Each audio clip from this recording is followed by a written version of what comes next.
చూసే next topic respiration in plants. Respiration అంటే ఏంటంటే ప్రతి ఒక్క ఆర్గానిజము మనకి రెస్పిరేషన్ ఖచ్చితంగా చేయాల్సిందే. ఎందుకంటే రెస్పిరేషన్ చేస్తేనే ఏ ఆర్గానిజం అయినా సర్వైవ్ అవుతుంది. ఆ రెస్పిరేషన్ చేయడానికి సబ్స్ట్రేట్స్ని బయట నుంచి తెచ్చుకుంటే అది హెటెరోట్రోప్స్, లేదు తన బాడీనే అది ప్రొడ్యూస్ చేసుకుంటే అది ఆటోట్రోప్స్. సో ఇప్పుడు మన రెస్పిరేషన్ ఇన్ ప్లాంట్స్లో ఈ టాపిక్ గురించి చూద్దాం. లైన్ బై లైన్ ఎన్సీఆర్టీ చూద్దాం. So all of us breathe to live. మనం అంతా ఎయిర్ని బ్రీత్ చేస్తాం. ఎయిర్ అంటే ఇండైరెక్ట్గా మిక్స్చర్ ఆఫ్ గ్యాసెస్. దాంట్లో ఆక్సిజన్ ఉంటుంది, కార్బన్ డైఆక్సైడ్ ఉంటుంది, ఎక్కువ శాతం నైట్రోజన్ ఉంటుంది. సో బ్రీతింగ్ ఇంకా రెస్పిరేషన్ అనే వర్డ్స్ని సినానిమస్లీ వాడతాం. So but why breathing is so essential for life? ఎందుకు బ్రీతింగ్ అనేది అంత ఎసెన్షియల్ లైఫ్? బ్రీతింగ్ లేకపోతే సో మనిషి అనేవాళ్ళు సర్వైవ్ అవ్వరు. బికాస్ మనకి ఎనర్జీ కావాలి రోజు సర్వైవ్ అవ్వడానికి. ప్రతి ఒక్క మెటబాలిక్ పాత్వే నుంచి ఎనర్జీ కావాలి. మెటబాలిక్ పాత్వే జరగాలన్నా ఎనర్జీ కావాలి, ఫిజియోలాజికల్ ఫంక్షన్స్ జరగాలన్నా ఎనర్జీ కావాలి. సో ఆ ఎనర్జీ రెస్పిరేషన్ నుంచి తీసుకుంటున్నాం. What happens when we breathe? So also, do all living organisms include plants and microbes breathe? Yes, plants, microbes, every living organisms on this earth will breathe. If so, how? We have different methods: aerobic respiration, anaerobic respiration. Aerobic respiration will happen in the presence of oxygen. Anaerobic respiration will happen in the absence of oxygen. So likewise, we have different categories of respiration. All living organisms need energy for carrying out their daily activities. Be it absorption. So మనకి food absorb చేసుకోవాలన్నా energy కావాలి, ఆ ఫుడ్ని transport చేయాలన్నా energy కావాలి, మనం కదలాలన్నా energy కావాలి, రీప్రొడక్షన్కి energy కావాలి, ఈవెన్ బ్రీతింగ్ చేయాలన్నా, గాలి లోపలికి తీసుకోవాలన్నా కానీ మనకి ఎనర్జీ కావాలి, బ్రీతింగ్ చేయాలన్నా కానీ ఎనర్జీ కావాలి. కాబట్టి ప్రతి ప్రాసెస్కి ఎనర్జీ అనేది చాలా చాలా important. Where does all this energy comes from? అసలు ఎక్కడి నుంచి వస్తుంది energy? What do we eat food for energy? We know that we eat food for energy. We eat carbohydrates, we eat proteins, lipids. All these things are the main substrates for energy production, right? Vitamins and minerals will be used as a cofactors, coenzymes. So but this how this energy is taken from food? So food నుంచి ఈ energy ఎలా తీసుకుంటున్నాం? How is this energy is utilized? Do all the foods gives the same amount of energy? No. Carbohydrates will give less energy. Carbohydrates and proteins give less energy compared to fat. So that's why most of the polar animals will be storing the food as fat during their period of hibernation, which we call it as winter sleep. So during the organisms, whether it will undergo winter sleep or summer sleep, these organisms will store the food in the form of fat. So more energy can be given with the metabolism of fat. Do plants eat? Plants do not eat. But what happens is plants will produce its own food, but not all the cells will produce the food, because all the cells will not have the chloroplast. Certain cells which are devoid of the chloroplast has to be supplied with the food continuously. So where do the plants get their energy from? Sunlight. We already seen in photosynthesis. We have light reaction, we have dark reaction. So that's why we call the entire photosynthesis as physiochemical process. Means physical energy is converted to chemical energy. And again this photosynthesis is divided into two categories: light reaction and dark reaction. Light reaction we call it as photochemical process. Means with using the light energy we are producing ATP, NADPH2 and oxygen. And dark reaction we call it as biosynthetic pathway, because the biosynthetic pathway it will be producing the glucose and microorganisms for their energy requirements. Do they eat food? Yes, microorganisms also they eat food. Most of the microorganisms are heterotrophs. They live as a parasites on the humans, animals, plants. You may wonder at the several questions raised up, because we have taught about, do plants eat, do animals eat, and where do they get energy, why do we eat food, all these things. Do microorganisms also will take the food? Like this, they may seems to be very disconnected. So now we will connect all the points. But in reality, the process of breathing is very much connected to the process of release of energy from the food. How many number of ATP will be released? Usually the energy will be stored in the chemical bonds in the form of ATP. Let us try to understand how this happens. All the energy required for life process is obtained by oxidation of some macromolecules. We call that as food. Only green plants and cyanobacteria can prepare their own food by the process called photosynthesis. They trap the light energy and convert it into chemical energy. The final source of energy for each and every organism will be the sun.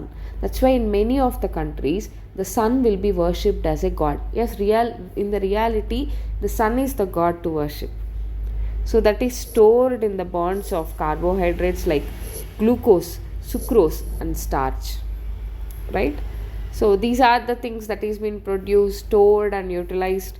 So we must remember that in green plants too, not all the cells, tissues and organs photosynthesize.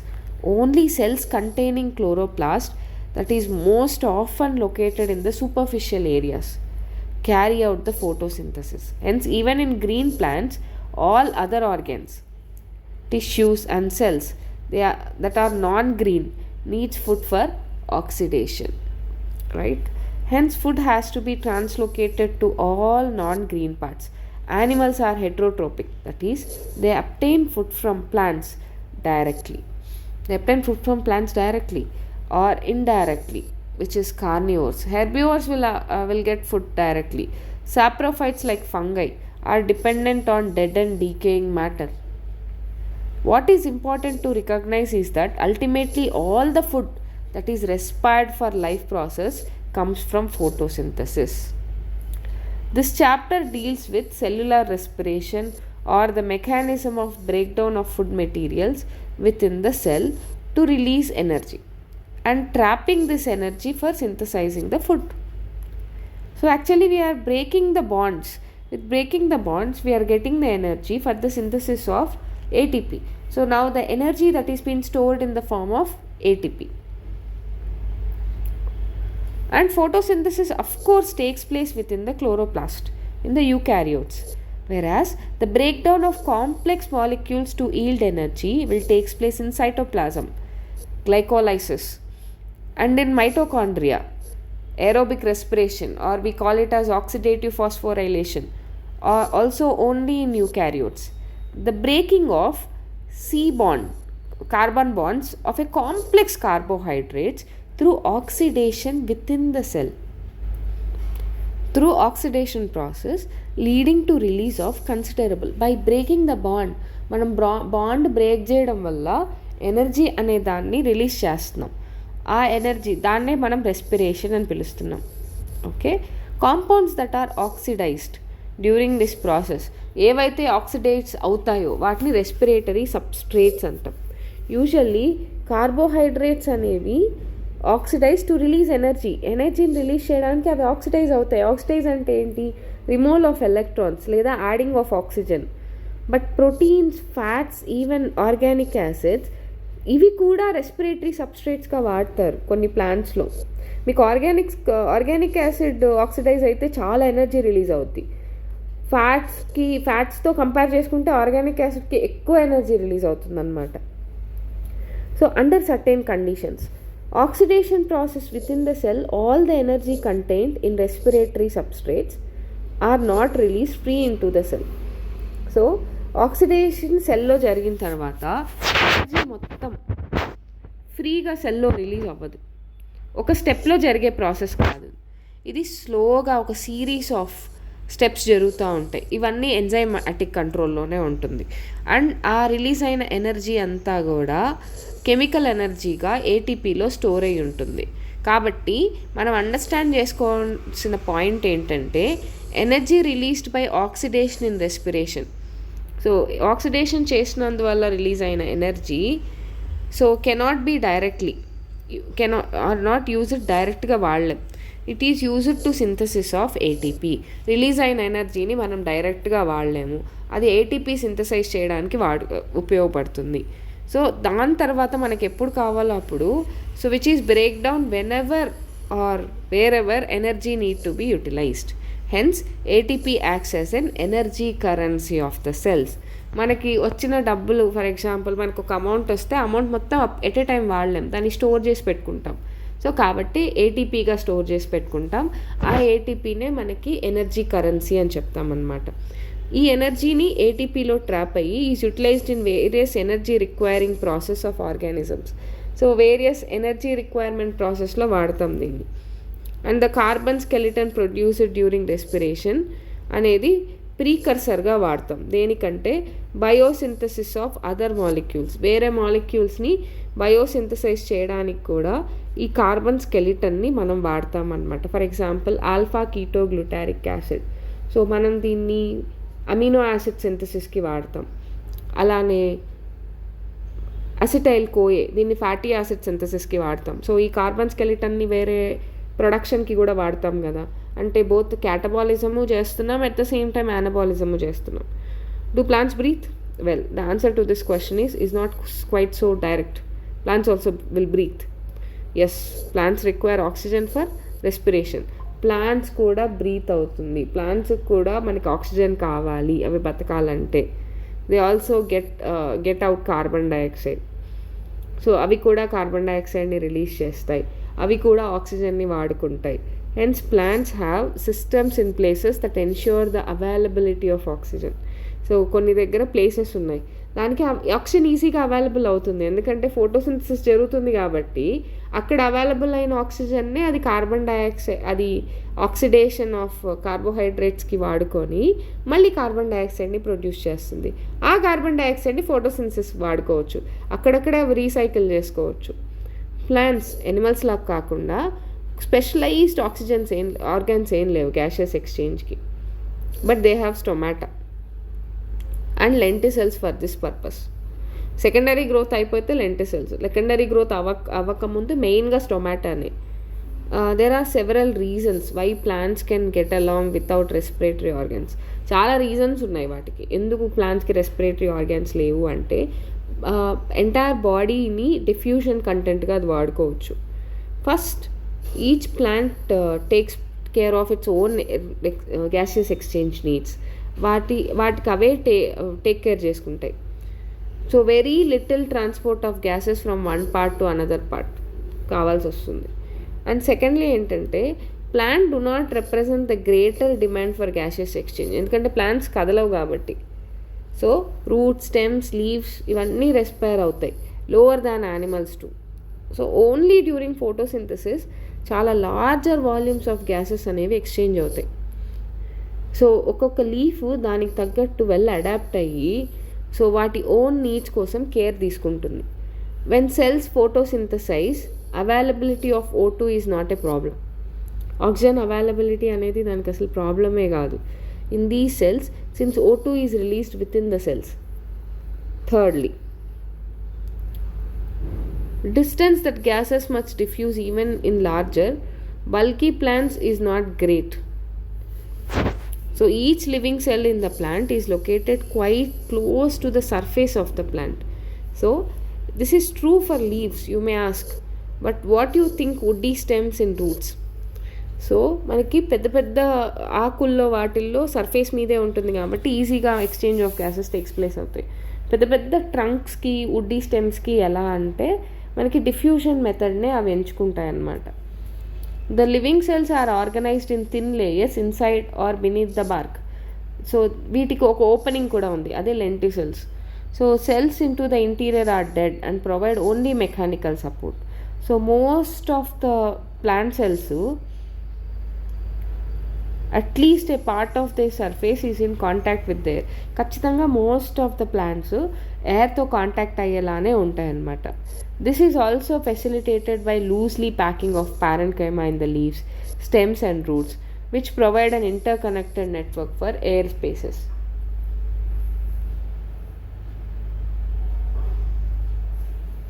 Next, complete combustion of glucose, which produces carbon dioxide and water as end products, yield energy, most of it given as here. So మనకి ఇక్కడ డీటెయిల్డ్గా ఆ ప్రాసెస్ని ఇలా చెప్పారనమాట.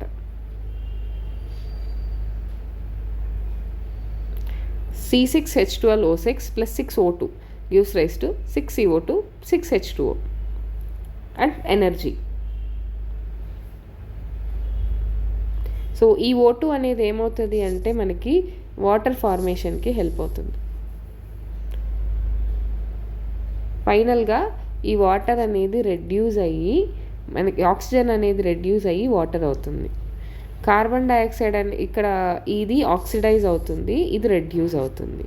So ఇలా మనకి carbon dioxide ఇంకా వాటర్ అనేది ప్రొడ్యూస్ అయింది. If this energy is to be useful to the cell, it should be able to utilize it to synthesize other molecules. సెల్కి కావాల్సిన వేరే మాలిక్యూల్స్ని కూడా ఈ ఎనర్జీ అనేది ప్రొడ్యూస్ చేయగలగాలి. ఈ స్ట్రాటజీని ప్లాంట్ సెల్స్ ఏం చేస్తాయంటే గ్లూకోజ్ని కెటబాలైజ్ చేసి, in that way not all liberated energy goes out as heat. So liberate అయిన ఎనర్జీ అంతా హీట్గా బయటకు వెళ్ళదు. So the key is to oxidise glucose not in one step but in several small steps, enabling us some steps is just large enough so that energy can be coupled to ATP. So మనం ఒకేసారి energy release చేస్తే అది హీట్గా బయటకు వెళ్ళిపోతుంది కాబట్టి ఒక్కొక్క స్టెప్లో release చేస్తే ఆ ఎనర్జీ అనేది ఏటీపీ సింథసిస్కి హెల్ప్ అవుతుంది, ఆ కొంచెం energy. How this is done is essentially the story of respiration. ఈ ప్రాసెస్ ఆఫ్ రెస్పిరేషన్లో ఆక్సిజన్ అనేది యూటిలైజ్ అవుతుంది. ఎక్కడ ఆక్సిజన్ యూటిలైజ్ అవుతుంది అంటే ఈటీఎస్లో యూటిలైజ్ అవుతుంది. కానీ మనకి ఫోటోసింథసిస్లో ఆక్సిజన్ అనేది ఫస్ట్ లైట్ రియాక్షన్లోనే రిలీజ్ అయిపోతుంది. సో ఈ డిఫరెన్స్ గుర్తుపెట్టుకోండి. ఫోటోసింథసిస్లో ఆక్సిజన్ అనేది లైట్ రియాక్షన్లోనే రిలీజ్ అయిపోతుంది. రెస్పిరేషన్లో ఆక్సిజన్ అనేది లాస్ట్ ఈటీఎస్లో కానీ యూటిలైజ్ అవ్వదు. And carbon dioxide, water, energy ఇవన్నీ ప్రోడక్ట్స్గా రిలీజ్ అవుతాయి. మనకి ఫోటోసింథసిస్కి ప్రోడక్ట్స్ ఏంటి? కార్బోహైడ్రేట్స్, అవే స్టార్చ్ లేదా గ్లూకోజ్, ఆక్సిజన్, ఎనర్జీ, కొంత అమౌంట్ ఆఫ్ ఎనర్జీ వస్తుంది. కానీ లైట్ రియాక్షన్లో వచ్చే ఎనర్జీని డార్క్ రియాక్షన్ అది వాడేసుకుంటుంది కాబట్టి ఫైనల్గా మనకి కార్బోహైడ్రేట్స్, వాటరు, ఆక్సిజన్ ఇవి 3 వస్తాయి. సో కానీ మనకి రెస్పిరేషన్ నుంచి ఏమొస్తాయి? కార్బన్ డైఆక్సైడ్, వాటర్, ఎనర్జీ వస్తుంది. So the combustion of reaction requires oxygen కావాలి. కానీ కొన్ని సెల్స్ ఏంటంటే but some cells live where oxygen may or may not be available. కొన్ని ఆక్సిజన్ లేకుండా కూడా బతుకుతాయి. ఆ సిచ్యువేషన్లో can you think such situation and organisms where oxygen is not available? Yes. So for example methanogens, oxygen they are anaerobic. Rhodospirillum which is anaerobic free living N2 fixators. వీటికి oxygen లేకపోయినా కానీ ఇవి N2 fixation చేస్తున్నాయి. మిథనోజన్స్ ఇవి oxygen లేకపోయినా survive అవుతున్నాయి. So anaerobic respiration takes place అవుతుంది. కాబట్టి మనకు ఆక్సిజన్ అనేది లాస్ట్లో యూటిలైజ్ అవుతుంది. ఫస్ట్లోనే యూటిలైజ్ అయితే ఖచ్చితంగా ఫస్ట్లోనే ఆక్సిజన్ కావాల్సి వస్తుంది. సో ప్రతి ఆర్గానిజం బతకలేదు అలాగా. కొన్ని ఆక్సిజన్ లేని సిచ్యువేషన్లో కూడా బతకాల్సి వస్తుంది. కాబట్టి there are sufficient reasons to believe that first cells on this planet lived in the atmosphere that lacked oxygen. First produce అయినవి ఎనరోబ్సే, తర్వాతే ఏరోబ్స్ వచ్చాయి. Even among the present day living organisms we know of several that are adapted to anaerobic conditions, right? Anaerobic కండిషన్స్కి adapt అయిపోయాయి. So some of these organisms are facultative anaerobes. So facultative anaerobes అంటే in case oxygen ఉన్నప్పుడు మనకి oxidation. So while in others the requirement for anaerobic conditions is obligated. కొన్నిట్లో ఖచ్చితంగా అవి ఆబ్లిగేట్గా ఎనరోబిక్గానే ఉంటాయి. కొన్నిట్లో ఏంటంటే ఆక్సిజన్ ఉన్నప్పుడేమో అవి ఏరోబిక్గా, ఆక్సిజన్ లేనప్పుడు అనరోబిక్గా మారిపోతాయి అన్నమాట. So in any case all living organisms retain enzymatic machinery. So partially oxidize అవ్వడానికైనా వితౌట్ హెల్ప్ ఆఫ్ ఆక్సిజన్ లేకపోయినా కానీ ఎంజైమ్స్ అయితే ఉంటాయి వాటిల్లో, అవి పార్షియల్ ఆక్సిడేషన్ చేస్తాయి అన్నమాట. So this break down of glucose to pyruvic acid, దాన్నే మనం ఏమంటామంటే గ్లైకోలైసిస్ అంటాం. సో గ్లైకోలైసిస్ అంటే ఏంటంటే ఇది ఒక గ్రీక్ వర్డ్ నుంచి వచ్చిందనమాట. గ్లైకోస్ అంటే షుగర్, లైసిస్ అంటే స్ప్లిట్టింగ్. స్కీమ్ ఆఫ్ గ్లైకోలైసిస్ని ఎవరిచ్చారంటే Gustav Embden, Otto Meyerhof and J Parnas. So అందుకే మనం గ్లైకోలైసిస్ని ఈఎంపి పాత్వే అంటాం. Okay, Gustav Embden, Otto Meyerhof, J Parnas. So it is often referred to as EMP pathway. Anaerobic organisms ఏంటంటే it is only process in respiration. ఎనరోబిక్కి ఉండే ఒకే ఒక ప్రాసెసే గ్లైకోలైసిస్. గ్లైకోలైసిస్ అనేది సైటోప్లాజం ఆఫ్ ద సెల్లో జరుగుతుంది and it is present in all living organisms. ఉన్న లివింగ్ ఆర్గానిజమ్స్ అన్నిట్లోనూ జరుగుతుంది. So in this process glucose undergo partial oxidation to form 2 molecules of pyruvic acid.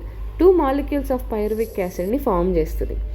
In plants this glucose is derived from sucrose. Sucrose అనేది non reducing కాబట్టి మనకి sucrose లాగా transport అవుతుంది మనకి యూజువల్గా. అంటే గ్లూకోజ్ ఈజీగా రెడ్యూస్ అయిపోతుంది కాబట్టి, ఈజీగా ఆక్సిడైజ్ అయిపోతుంది కాబట్టి మనకి సుక్రోజ్గా ట్రాన్స్పోర్ట్ అవుతుంది. So which is the end product of photosynthesis.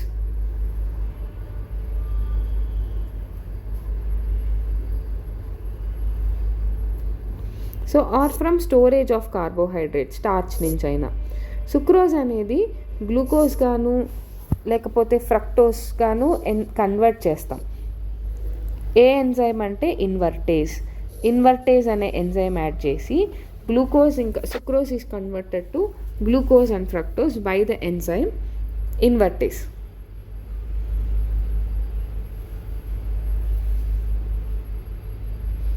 So and then these 2 monosaccharides అనేవి గ్లైకోలైటిక్ పాత్వేకి రెడీగా ఉంటాయి.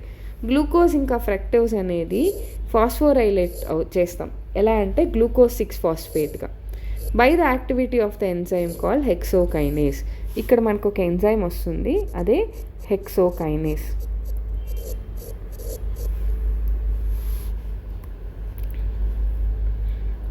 So this phosphorylated form of glucose ఇప్పుడేంటి ఐసోమరైజ్ అయ్యి గ్లూకోజ్ 6-ఫాస్ఫేట్ కాస్త ఫ్రక్టోజ్ 6-ఫాస్ఫేట్ అవుతుంది.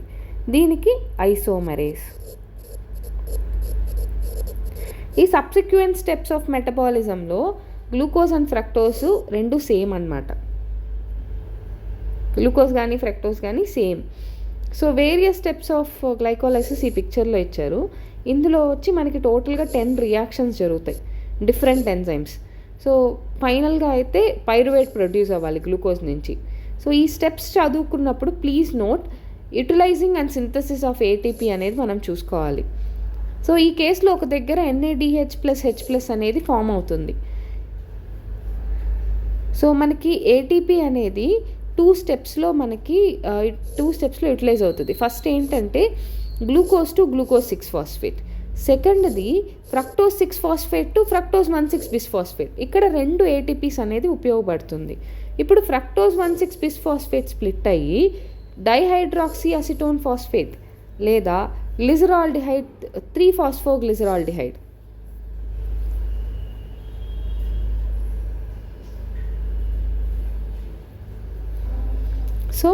సో ఈ గ్లిజరాల్డిహైడ్ 3-ఫాస్ఫేట్ గాను స్ప్లిట్ అవుతుంది.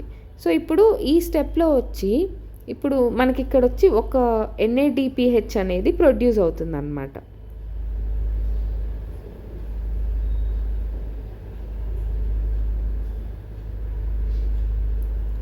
So we find that one step NADH+H+ అనేది ఫామ్ అవుతుంది.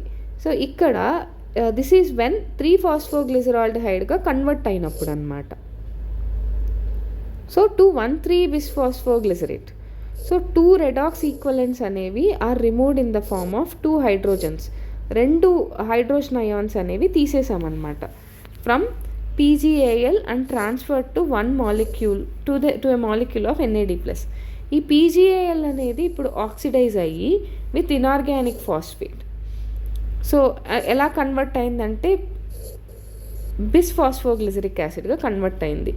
సో ఈ conversion of bisphosphoglyceric acid three phosphoglyceric acid is also an energy yielding process. ఈ ఎనర్జీని మనం ఎలా ట్రాప్ చేసామంటే ATP ఫార్మేషన్లో ట్రాప్ చేసాం. Another ATP is synthesized during conversion of PEP to pyruvic acid. So can you calculate how many ATP molecules are directly synthesized in this pathway from one glucose? So టోటల్గా ఒక glucose నుంచి మనకి 2 ATPలు వస్తున్నాయి. ఎందుకంటే 2 ATPలు utilise అయ్యాయి, 4 ATPలు produce అయ్యాయి. So ఇప్పుడు మనకి ఈ 2 ATPలు -4 - 2 ATP కలిపి 2 ATPనే వచ్చింది. Pyruvic acid is a key component for glycolysis అనమాట, అదే ఎండ్ ప్రోడక్ట్. సో ఈ metabolic fate of pyruvic acid అనేది మనకు ఆక్సిజన్ నీడ్ని బట్టి ఉంటుంది. 3 మేజర్ వేస్ ఉన్నాయన్నమాట టు హ్యాండ్లింగ్ పైరువిక్ యాసిడ్. ఒకటి వచ్చి లాక్టిక్ యాసిడ్ ఫెర్మెంటేషన్, ఇంకొకటి ఆల్కహాలిక్ ఫెర్మెంటేషన్, ఇంకొకటి ఏరోబిక్ రెస్పిరేషన్. ఫెర్మెంటేషన్ అనేది under anaerobic conditions takes place అయితే ఇన్ మెనీ ప్రోకారియోట్స్ ఇంకా unicellular eukaryotes complete oxidation of glucose to carbon dioxide and water takes place అవుతుంది. కొన్ని organisms ఏం చేస్తాయంటే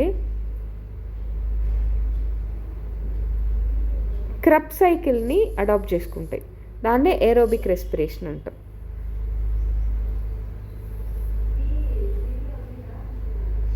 so this is to supply ఆక్సిజన్కి supply కావాలి దీనికి. సో ఇప్పుడు మనం ఫెర్మెంటేషన్ ప్రాసెస్ చూద్దాం. ఫెర్మెంటేషన్లో మనకి గ్లూకోజ్ ఫైనల్గా పైరువిక్ యాసిడ్గా ప్రొడ్యూస్ అవుతుంది. ఈ పైరువిక్ యాసిడ్గా ప్రొడ్యూస్ అయిన గ్లూకోజు, సో ఈ పైరువిక్ యాసిడ్ ఫేట్ వచ్చి ఒకటి ఇథనాల్ కార్బన్ డైఆక్సైడ్గా, ఇది 2 కార్బన్, లేదా లాక్టిక్ యాసిడ్గా ప్రొడ్యూస్ అవుతుంది అన్నమాట. సో ఈ ఫెర్మెంటేషన్ ప్రాసెస్ అనేది ఫర్ ఎగ్జాంపుల్ ఈస్ట్, ఇది incomplete oxidation of glucose under anaerobic conditions. So రియాక్షన్స్ని సెట్ చేస్తే by set reactions where pyruvic acid is converted to carbon dioxide and ethanol. The enzymes pyruvic acid decarboxylase and alcohol dehydrogenase, ఈ 2 enzymes ఈ రియాక్షన్ని catalyse చేస్తుంది. ఒకటి pyruvic acid డీకార్బాక్సిలేస్, ఇంకొకటి alcohol డీహైడ్రోజనేస్. So other organisms కొన్ని lactic యాసిడ్ని produce చేస్తాయి pyruvic acid నుంచి.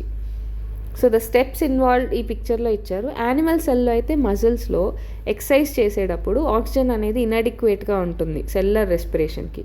So అప్పుడు pyruvic acid అనేది లాక్టిక్ యాసిడ్గా ప్రొడ్యూస్ అవుతుంది. బై దేనివల్ల అంటే లాక్టేట్ డీహైడ్రోజనేస్ వల్ల. సో ఈ రెడ్యూసింగ్ ఏజెంట్ వచ్చి మనకి NADH+H+ అనమాట. So which is reoxidise 2. So the reducing agent వచ్చి మళ్ళీ రీఆక్సిడైజ్ అయ్యి NAD+ని ఫామ్ చేస్తుంది అనమాట.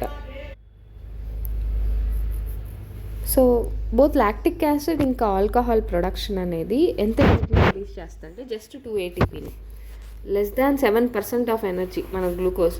So not all of its energy is trapped into high energy bonds of ATP.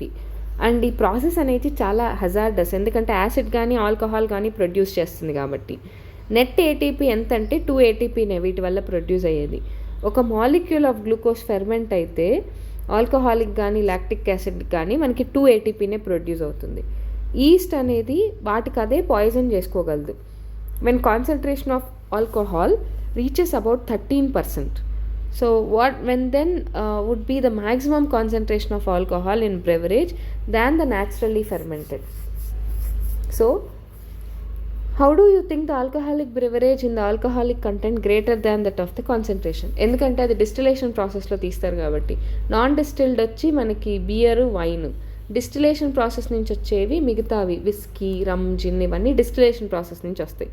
So what is then process by which organisms carry out complete oxidation and extract energy, store it to synthesize large number of ATP needed for cellular metabolism. యూకారియోటిక్స్లో ఇవి మైటోకాండ్రియాలో జరుగుతుంది. దానికి oxygen ఖచ్చితంగా కావాలి, దాన్నే మనం aerobic respiration అంటాం. So ఈ ప్రాసెస్నే మనం complete oxidation of organic substance in the presence of oxygen and releases carbon dioxide, water and large amount of energy present in the substance. So this type of respiration అనేది most common in higher organisms. So ఈ process గురించి మనం next డీటెయిల్డ్గా చూడబోతున్నాం. Okay.